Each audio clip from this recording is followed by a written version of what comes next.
옆 사람과 인사 나누십시오. 환영합니다. 예, 축복합니다. 조금 더 다정하게 환영합니다. 축복합니다.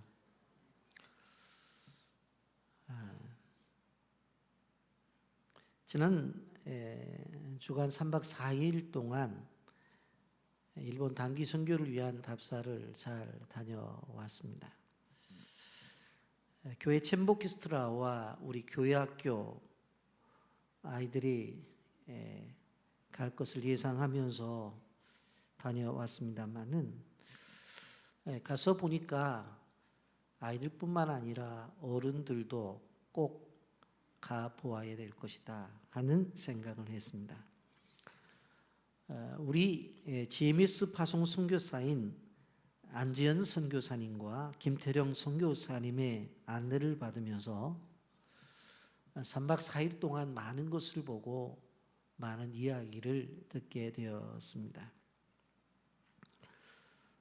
그 내용 속에서 좀 요약해서 우리가 좀 들어봐야 될 부분은 한국인으로서 조선의 마게도냐인이라고 하는 이주성재의 이야기입니다. 그는 한국인 개신교 최초의 세례 교인입니다. 그런데 그가 세례를 받을 때에 이 땅에서 세례를 받은 것이 아니라 일본 도쿄의 시바 교회에서 세례를 받게 되었습니다. 그리고 언더우드 선교사가 우리 조선 땅에 오기 전에 머물렀던 요코하마의 카이칸 교회도 탐방할 수가 있었습니다. 이수정 씨가 주님을 영접한 후에 미국 선교부에 조선 땅에 선교사를 보내달라고 편지를 띄우게 되어지는데 그 내용을 보게 되어지면 마음이 뭉클합니다. 조선 땅에 선교사를 만약 보내지 않으면 다른 민족을 세워서 조선 땅에 선교사를 보낼 것이라는 편지를 씁니다. 생각해 보면 꼭 엄포 같은 이야기고 협박 같은 그러한 내용인 것을 보게 됩니다. 그러면서 그 편지의 내용 속에 우리나라 1천만 동포는 아직까지 참 하나님에 대해서 알지 못하고 이교도의 생활을 하고 있습니다. 저들은 아직까지 구세주의 은총을 입지 못하고 있습니다. 나는 매우 진지하게 조선 선교를 위해 노력하고 있는 사람을 일본에 보내 조선 선교를 준비할 수 있도록 요청합니다. 만일 여러분이 우리에게 복음을 전하지 않는다면 다른 민족들이 선교사를 보낼 것이라고 생각합니다. 여러분이 나의 말에 주의를 기울여 주기를 바랍니다. 만일 나의 요구가 허락된다면 나의 기쁨은 이루 형언할 수 없을 것입니다. 그리스도의 종 이수정 그렇게 써서 이제 미국 선교부에 편지를 띄우게 되었습니다. 근데 그때 마침 미국에 언더우드라고 하는 청년이 이제 선교지로 나가려고 준비하게 될 때에 이 편지를 이제 받게 되고 결국 조선을 향하게 되는 계기가 되었습니다. 이때 언더우드의 나이 24살이었습니다. 24살의 아주 젊은 청년이 이 조선 땅을 향해서 일어났던 것입니다. 언더우드는 자신이 속한 RCA 교단과 미국 장로교회 파송 요청에 편지를 보냅니다. 그 내용에 보면 이렇습니다. 저는 해외 선교 사역에 나서려고 하고 있었지만 몇 개월 전 조선인들 중에 선교사를 파송해달라는 진지한 호소를 읽기 전까지는 어느 선교지로 가야 될지 결정하지 못했습니다. 그런데 그 글을 읽고 내 마음은 떨리고 흥분되었습니다. 하나님께서 나를 조선으로 보내시려 말씀하시는 것이 아닌가 생각이 들었습니다. 그래서 이제 언더우드가 조선으로 들어오게 되어지는데 이 언더우드가 조선으로 들어가기 위해서 이제 일본에서 준비하는 과정 속에서 바로 이수정 씨를 통해서 언더우드가 한글을 배우게 되어집니다. 이번에 탐방한 요코하마 카이칸 교회는 한국 개신교 역사와도 인연이 깊습니다. 그곳에서 1885년에 이수정이 최초로 한글 성경을 번역하는데, 전체는 번역한 것은 아니라 바로 이 마가복음 쪽복음만 복음을 하게 됩니다. 미국 성서공회에 부탁하고, 그리고 그것을 인쇄해서 언더우드와 아펜젤러가 이 조선 땅 제물포에 도착할 때 성경을 가지고 들어옵니다. 대개 다 많은 선교지에 보게 되어지면 선교사가 그 나라에 가서 언어를 배우고 그리고 나서 성경을 번역하는데, 우리 조선은 어떻게 되었어요? 쪽복음이지만 바로 성경책을 가지고 선교사들이 들어온 아주 축복된 민족이라는 것을 우리는 기억해야 됩니다. 그리고 일본에서 최초의 해외 선교사가 노리마츠라고 하는 이 선교사인데, 이 노리마츠 선교사가 바로 파송된 나라가 바로 조선입니다. 그러니까 일본에서 제일 먼저 선교사, 해외 선교사가 파송된 나라가 조선이라는 거예요. 근데 이분이 바로 승송 목사로도 알려져 있는데, 수원에 있는 동신교회와 많은 교회를 세워 복음을 전합니다.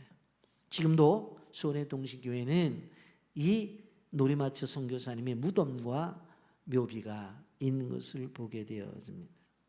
그런 자녀를 낳았을 때에 일본인임에도 불구하고 바로 일어를 가르친 것이 아니라 한국어를 가르쳐서 바로 이 땅에서 자라남에 있어서 정말 애국적인 그런 모습을 보였던 것을 봅니다.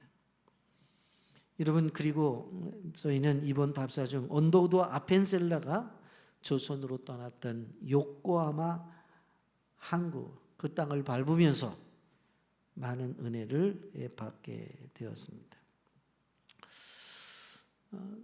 저는 이러한 과정을 좀 보면서 오늘 실질적으로 나라 사랑주의를 준비하면서 우리가 열심히 나라를 위해서 기도하자, 우리가 애국하자, 뭐 그런 내용들을 가지고 말씀을 준비해 왔었는데, 제가 일본 답사를 갔다 오면서 생각낸 것이 무엇인가 하면, 하나님께서는 우리나라를 어떻게 사랑하셨는가, 이렇게 수많은 외국 사람들을 통해서, 그리고 가까이 있는 일본을 통해서도 우리를 이렇게 사랑하셨구나 하는 생각을 가지게 되었습니다. 여러분, 6월은 호국 보훈해달라, 오늘은 나라 사랑의 주일로 지키게 됩니다. 그래서 앞에 있는 현수막도 태극기 무늬가 있는 현수막을 걸고 한 달 동안 우리는 지내게 될 것입니다. 여러분, 우리가 역사적으로 생각해 보면 3.1운동에 제일 앞장선 것도 교회였습니다. 그래서 일제 살고 있었던 기독교인들은 많은 핍박을 받았습니다. 교회 지실에서 태극기를 만들었고, 많은 그리스도인들이 거리에 뛰쳐나가 태극기를 흔들면서 독립을 외쳤던 것입니다. 여러분, 요즘 많은 사회복지기관들, 사회복지사들 중에 보게 되어지면 기독교인의 수가 많이 있는 것을 바라볼 수가 있습니다. 한마디로 말하면 기독교는 나라 사랑의 종교입니다. 여러분, 오늘 우리는 나라 사랑주의를 맞아서 이 나라를 사랑하는 일들에 있어서 지도자상을 좀 보려고 합니다. 왜냐하면 그 공동체가 건강하려면 리더가 중요하기 때문에 그렇습니다. 우리가 열왕기서를 통해서 보았지만 지도자가 잘못하면 그 공동체의 불행이 찾아온다고 하는 것을 우리는 너무나 잘 알 수가 있습니다. 여러분, 실질적으로 모세가 출애굽을 해서 이스라엘 민족을 이제 광야를 지나 어디로, 가나안으로 가게 되어지는 과정 속에서 모세가 죽잖아요. 그런데 거기에서 끝나는 것이 아니라 그 사역을 누구의 위임을 해요? 여호수아에게 위임을 하게 됩니다. 그런데 여호와의 행적을 보게 되어지면 여호와는 정말로 성경적인 이상적인 그러한 지도자로서의 모습을 보이는 것을 볼 수가 있습니다. 출애굽한 이스라엘 백성들, 이런 공통적인 한 가지의 비전이 있었습니다. 아이들이든 어른이든 바로 그들의 비전은 젖과 꿀이 흐르는 가나안 땅으로 들어가는 것, 그것이 그들 모두의 공동체의 비전이었던 것을 바라볼 수가 있습니다. 그 땅은 조상 아브라함과 이삭과 야곱이 살던 땅입니다. 애굽 430년 동안 종살이를 하면서도 한 번도 잊어버리지 않았던 그 약속의 땅이었습니다. 그 땅을 향해 이스라엘 백성들이 나아가고 있는 것입니다. 여러분, 이러한 비전과 이러한 사명을 성취하기 위해서는 많은 어려움을 겪어야만 됩니다. 비전은 저절로 성취되는 법이 없습니다. 고난과 역경을 통과해야만 그 땅을 누릴 수가 있다고 하는 것을 우리는 기억해야 됩니다. 여러분, 여호수아만 사명자인가요? 여호수아만 지도자고 여호수아만 리더입니까? 아닙니다. 우리 각자가 있는 처소에서 리더고 지도자예요. 그리고 하나님의 부르심을 받은 사명자예요. 그렇기 때문에 오늘 이 말씀을 통해서 여호와의 사례를 보면서 리더됨이, 참된 지도자가 어떠한 사람인가를 깨닫고 우리도 그러한 반열에 서기를 예수님의 이름으로 축복합니다. 영상 보고 말씀 계속하겠습니다.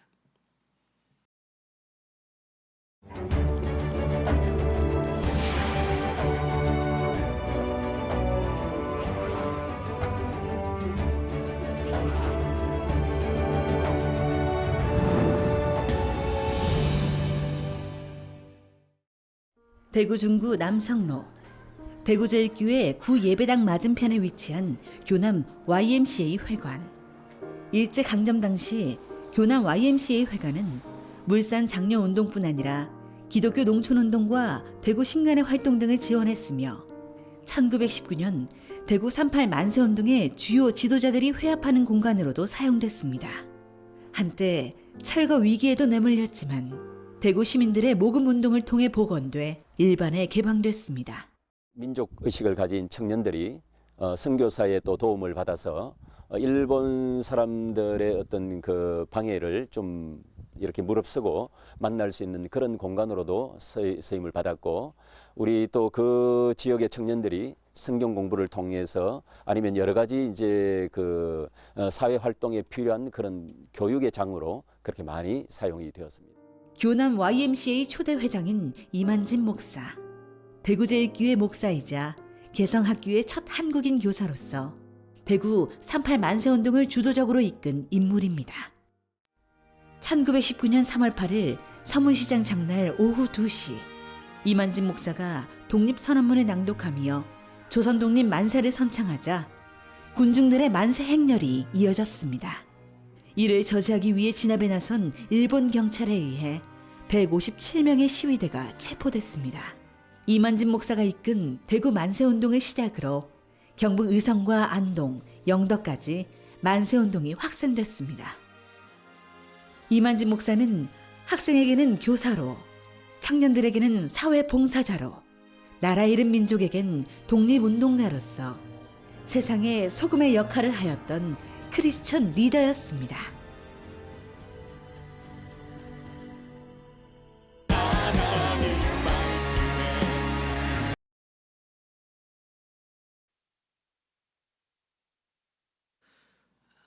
지도자가 가지고 있는 영향력에 대해서 잠시 영상을 보았는데, 우리가 여호수아를 보면서 느끼는 것은 첫째로 여호수아는 비전이 있는 지도자였다고 하는 것입니다.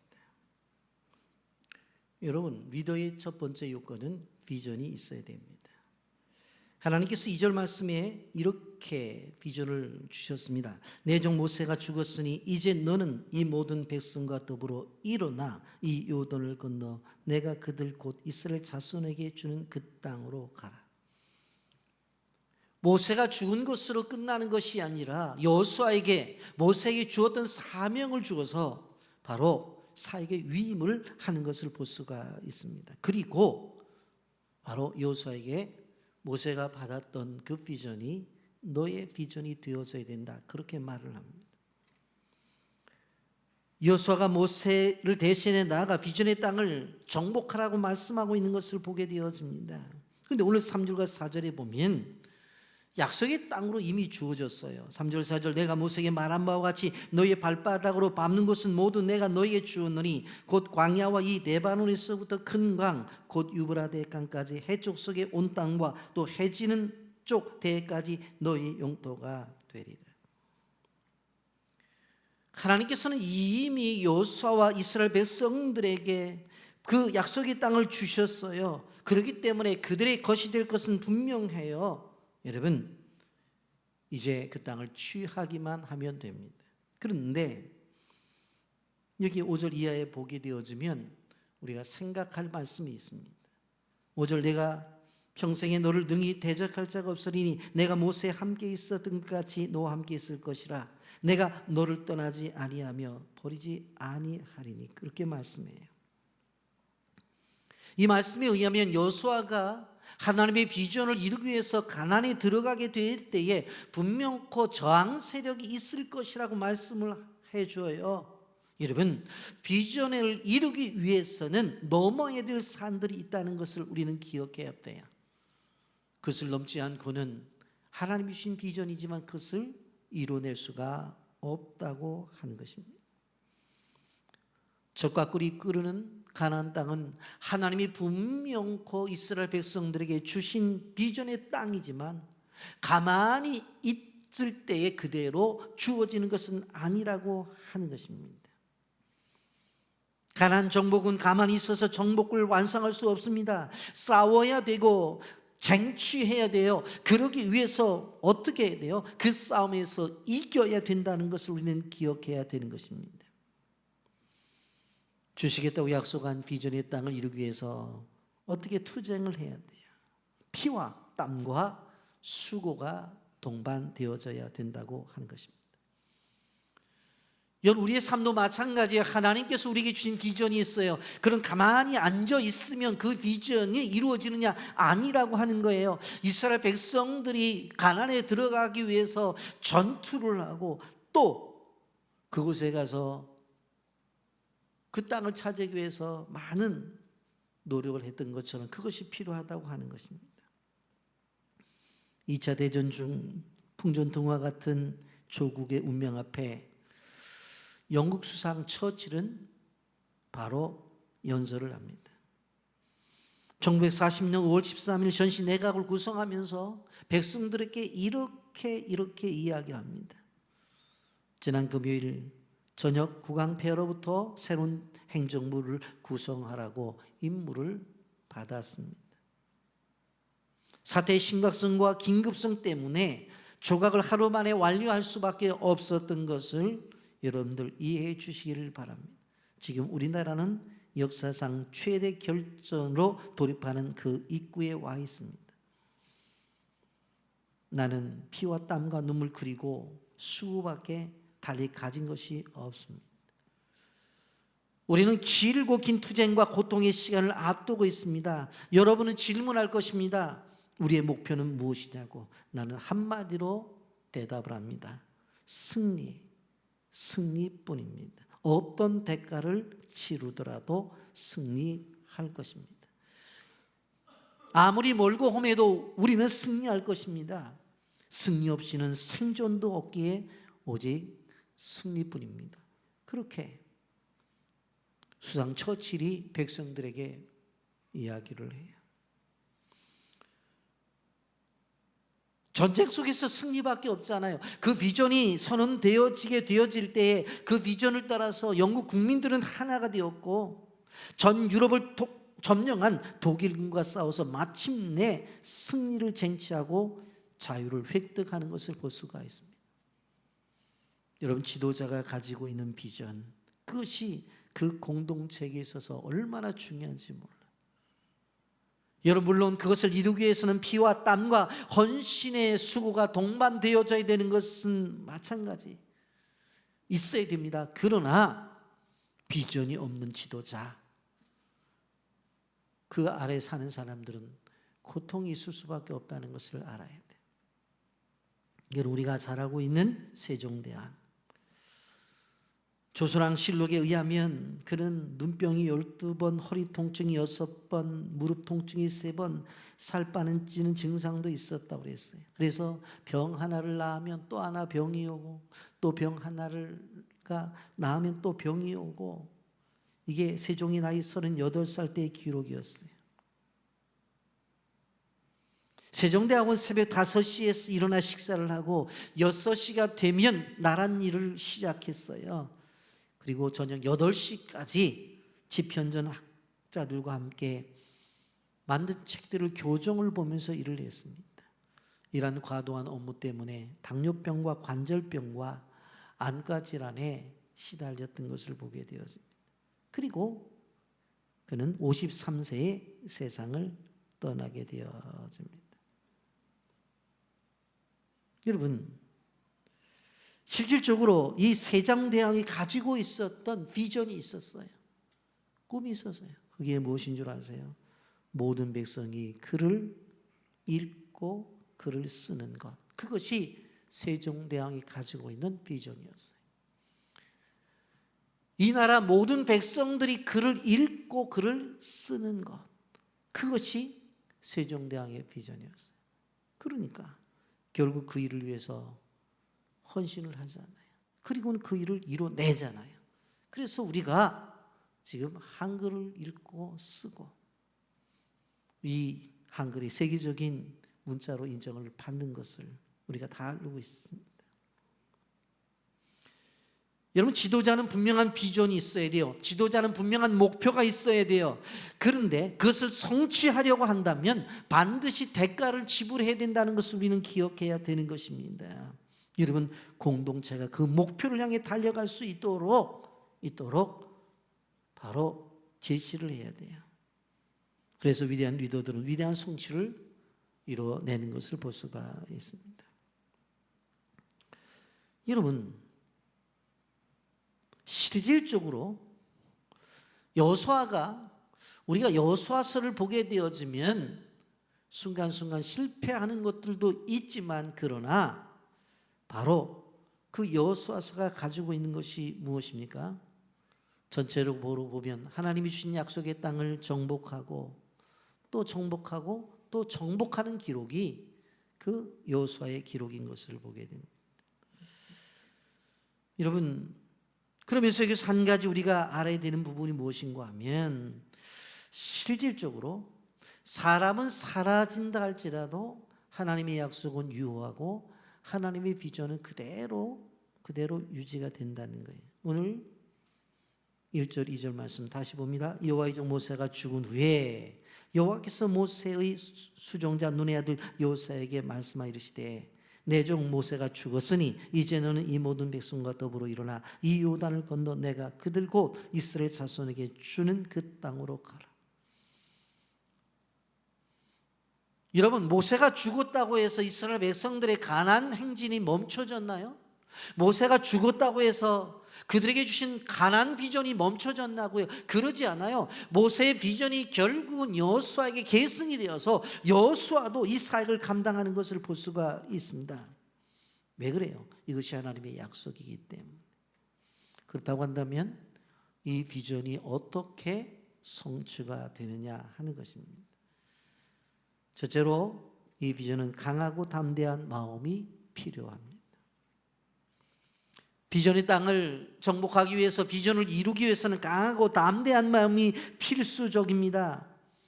흔들리는 마음을 가지고는 비전의 땅을 정복할 수가 없어요. 하나님 주신 분명한 비전이 있음에도 불구하고 이렇게 해볼까 저렇게 해볼까 할까 말까 그래서는 이루어질 수가 없어요. 오늘 6절 말씀에 보면 강하고 담대하라. 너는 내가 그들의 조상에게 맹세해 그들에게 주리라 한 땅, 그 땅을 이 백성에게 차지하게 하리라. 강하고 담대하라는 말씀은 7절에도 나와요. 오직 강하고 극히 담대하여, 9절 말씀, 내가 네게 명령한 것이 아니냐. 강하고 담대하여 두려워하지 말며 놀라지 말라고 그랬어요. 지도자로서 여호수아가 가지고 있었어야 될 첫 무엇이었습니까? 마음의 무장이었어요. 생각의 무장이었어요. 할 수 있다는 생각이었어요. 여러분, 실패할 거라고 생각을 하면요, 그 순간부터 실패할 거리만 보여져요. 근데 하나님이 주신 비전을 가지고 이것을 이루겠다고 하는 분명한 생각을 가지고 나가게 되어지면, 그러한 긍정적인 사고를 가지고 나가게 되어지면 어떤 일이 일어나요? 할 수 있는 일들만 그렇게 모든 것이 이루어지는 것을 볼 수가 있습니다. 여러분, 그렇기 때문에 지도자는 하나님이 주신 비전 앞에 할 수 없다, 안 된다, 불가능하다, 그런 생각과 그런 말을 해서는 안 돼요. 그거는 악한 세력이 만들어 놓은 함정이에요. 그리고 두 번째로는 비전에 초점을 맞춰야 됩니다.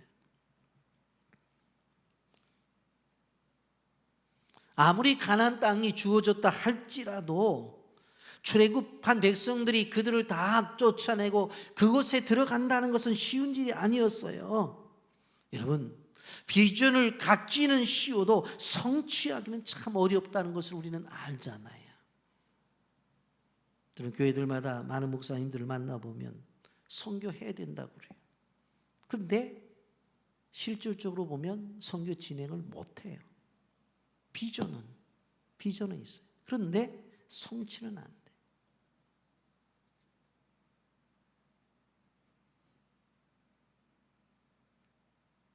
여러분, 비전의 땅을 정복하고 비전의 목표를 세운 다음에 그 비전을 이루기 위해서는 끊임없이 생각과 그 마음속에 비전을 향한 열정이 있어야 된다고 하는 거예요. 우리 어렸을 때에 놀이기구가 없을 때 했던 것이 무엇입니까? 하얀 먹종이를 갖다가 돋보기를 갖다가 쫙 쪼이면 어떻게 돼요? 쭉 집중이 돼갖고 그 검은 종이가 태워지죠. 보면 다 경험했잖아요. 여러분, 똑같습니다. 우린 비전에 초점을 맞춰야 돼요. 초점을 맞춰야 돼요. 예수님께서도 누가복음 9장 62절에 이렇게 말씀했어요. 예수께서 이르시되 손에 쟁기를 잡고 뒤를 돌아보는 자는 하나님의 나라에 합당치 아니하니라고 했어요. 본문 7절 말씀, 오직 강하고 크기 담대하여 나의 종 모세가 내게 명령한 그 율법을 다 지켜 행하고 우로나 좌로나 치우치지 말라, 그리하면 어디로 가든지 형통한다고 말씀하고 있어요. 여러분, 그 유명한 단테는 이렇게 말했습니다. 그대의 길을 가라. 남들이 뭐라 하든지 치우치지 말고 내버려 두고 그대의 길을 가라 그랬어요.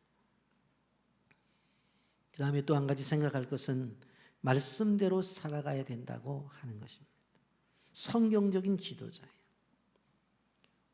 삼국지에 보면 제갈공명이 부하들에게 작전을 지시할 때에 이런 이야기를 합니다.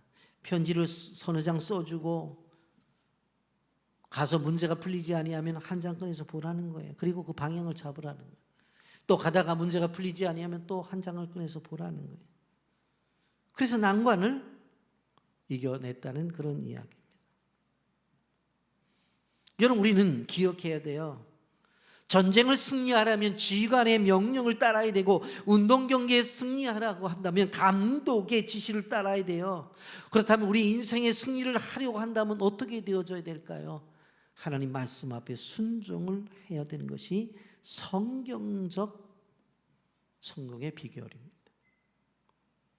하나님은 시간과 공간을 초월하시는 분이에요.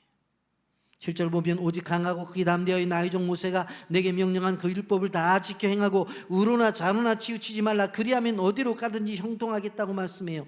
8절 말씀에 이 율법을 내 입에서 떠나지 말게 하며 주야로 그것을 묵상하여 그 안에 기록된 대로 다 지켜 행하라. 그리하면 내 길이 평탄하게 될 것이며 내가 형통하리라. 형통의 비결은 다른 데 있는 것이 아니에요. 말씀대로 행할 때에 형통이 이루어지는 거예요. 아멘입니까? 아멘이네. 7절 말씀 놔보세요. 나의 종 모세가 내게 명령한 그 율법을 다 지켜 행하고, 8절에도 주야로 그것을 묵상하여 그 안에 기록된 대로 다 지켜 행하고, 그렇게 말씀하고 있어요. 이런 구약성경의 선지서를 보게 되어지면 단순한 구조로 되어져 있어요. 순종하면 축복, 불순종하면 고통. 따라서 하세요. 순종하면 축복, 불순종하면 고통. 이게 성경에서 얘기하는 거예요. 여러분, 그런데 여호수아의 행적을 보려고 하면 여호수아의 앞부분만 보아서는 안 돼요. 시작만 봐서는 안 돼요. 여호수아의 마지막을 살펴봐야 돼요. 실질적으로 이 여호수아가 하나님이 주신 비전, 이 비전이 모세로부터 왔다고 그랬잖아요. 모세에게 주신 비전이 결국 모세가 죽었지만 끝나지 아니하고 여호수아에게 위임을 하셨는데 그 비전이 어떻게 이루어지는가? 여호수아서 23장 1절부터 10절까지 보면 그것이 나타나요. 우리가 그것에 볼 수 있는 것이 무엇인가? 바로 내 편이 되어주시는 하나님입니다. 여호수아는 비전의 사람이었어요. 세운 비전을 이루는 그러한 비전의 성취자였어요. 꿈에도 소원을 이루었단 말이에요. 그런데 성경을 보게 되어지면 그 이름이 자신의 힘으로 된 것이 아니라 하나님이 여호수아 편이 되어서 해주셨다는 이야기. 여호수아서 23장 3절에 이렇게 말합니다. 너희의 하나님 여호와께서 너희를 위하여 이 모든 나라에 행한 일을 너희가 다 보았거니와 너희의 하나님 여호와 그는 너희를 위하여 싸우시는 자니라. 지금까지 여호수아가 백성들을 이끌고 요단강을 건넜죠. 건너자마자 금성철벽에 여리우성이 있었어요. 그걸 무너뜨렸더니 조금간이 아이성이 있었단 말입니다. 그런데 그러한 수많은 성을 물리치고 그 땅의 백성들을 내쫓았다고 하는 것, 4절에 보면 동편의 요단강에서부터 서쪽 지중해까지 정복하고, 그래서 그 땅을 정복한 다음에 제비 뽑아서 나누어 줬잖아요. 그런데 이 일을 누가 하셨다는 거예요? 그는 너희를 위하여 싸우신 이시니라. 하나님이 하셨다. 내 편이 되어주신 하나님. 여러분, 우리가 생각해 볼 때 어떤 일을 할 때 내가 계획하고 내가 결정하고 내가 하니까 잘 되는 것 같지만 그것이 아니라고 하는 거예요. 4절 말씀에 보라 내가 요단에서부터 해지는 쪽 대까지 남아있는 나라들과 이미 멸한 모든 나라를 내가 너희를 위해 제비 뽑아 너희의 지파에게 기업이 되게 하였느니라. 누가? 내가. 하나님이 내가 했다고 말해요. 하나님이 내가 했대요. 내가 할 때에 어떻게 해요? 말씀대로 하셔요. 말씀대로 이루시는 하나님. 5절 보세요. 너희 하나님 여호와 그가 너희 앞에서 그들을 쫓아내사 너희 목전에서 그들을 떠나게 하시리니 너희 하나님 여호와께서 너희에게 말씀하신 대로 너희가 그 땅을 차지할 것이라. 여호수아는 말씀대로 성취하시는 하나님을 경험하게 되어져요. 여러분, 세상의 사람들은 약속을 하고도 약속을 잘 지키지 않는 사람들이 얼마나 많습니까? 그런데 하나님은 약속을 꼭 지키셔요. 꼭 지키셔요. 가나안 정복을 생각해 볼 때에 그 가나안 정복을 해 나갈 때에 잔존 세력이 남았을 때 사사기 1장 3절에 뭐라고 말해요? 유대 족속이 시몬 족속들에게 나 함께 올라가서 가나안 족속과 싸우자고 그렇게 말을 하잖아요. 끊임없이 마지막까지 전쟁을 통해서 하나님의 나라를 세워나가는 것을 보게 되었습니다. 내 편이 되어주신 하나님, 그리고 말씀대로 이루신 하나님이 세 번째로 승리케 하시는 하나님. 10절 말씀 이렇게 말씀합니다. 너희 중 한 사람이 1000명을 쫓으리니 이는 너희의 하나님 여호와 그가 너희에게 말씀하신 것 같이 너희를 위하여 싸우십니다. 여러분, 한 사람이 1000명을 쫓는데 이게 불가능하잖아요. 그런데 가능해요. 왜 그래요? 여호와 그가 너에게 말씀하신 것 같이 너희를 위하여 싸우십니다. 누가 싸우니까? 여호와가 싸우니까 가능한 거예요. 성경적인 리더는 하나님의 도우심을 받아서 승리하는 리더가 성경적인 리더예요. 자신의 방법, 인간적인 어떠한 방법을 가지고 승리하는 것이 아니라 하나님의 도우심을 가지고 승리하는 것, 이게 성경적 리더라고 하는 것을 우리는 기억해야 되는 것입니다. 그렇기 때문에 우리의 고백은 항상 무슨 고백이 되어져야 돼요? 어떻게 이런 일을 이루셨냐고. 하나님의 도우심이 하나님이 도우십니다. 그 고백을 해야 된다고 합니다. 이 말씀 정리합니다. 여러분 한번 생각해 보세요. 조그만 수십 킬로 북쪽에서 태어났다면 지금 북한 공산 정권 하에서 우리는 살아갈 것입니다. 전혀 종교적 자유를 누리지 못한 채 성경만 소지해도 정치범 수용소로 끌려가고 자유라고는 전혀 없는 그 땅에서 살았을 거예요. 그런데 우리는 너무나 자유롭잖아요.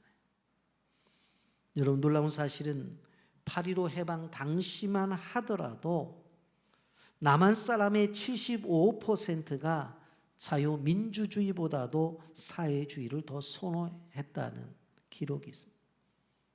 왜 그래요? 아무리 노력을 하고 애써도 부자를 못 따라가니까 사회주의가 되면 가지고 있는 사람들 거 다 가져다가 골고루 나눠준다고 하니까 얼마나 좋아요. 얼마나 좋아요.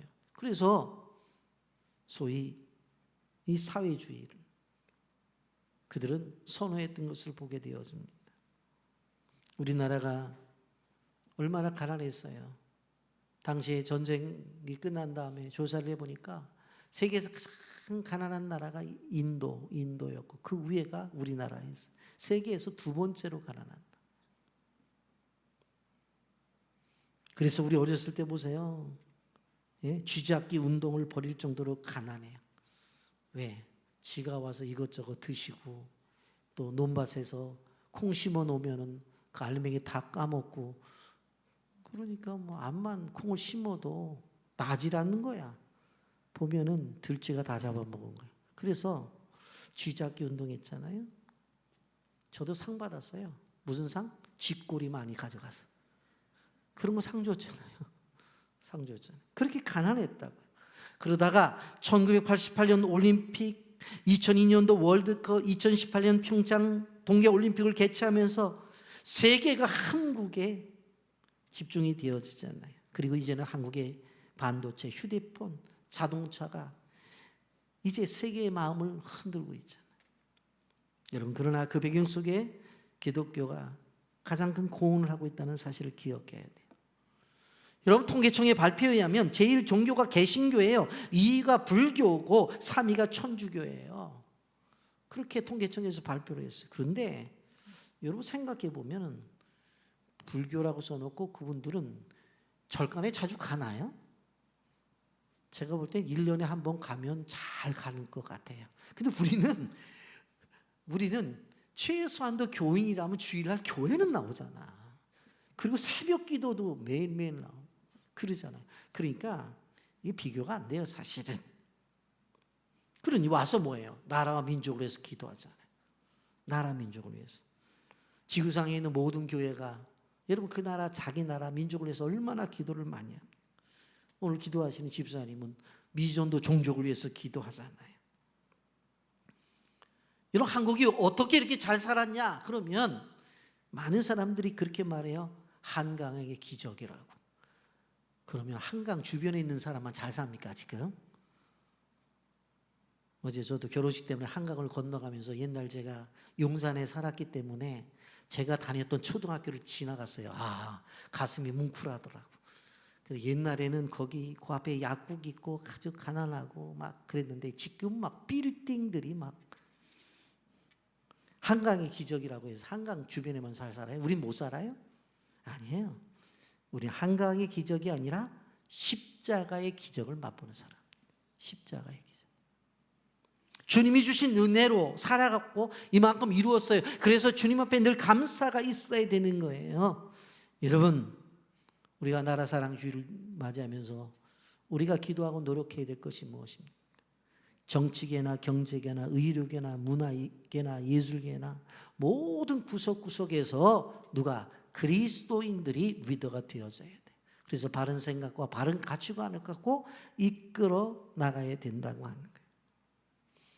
그래서 일터와 가정과 교회 건강한 기독교 가치관에 근거한 리더들이 나와서 이끌어 나가게 되어질 때에 이 나라가 건강하게 된다는 것을 여러분들 아셔야 돼요.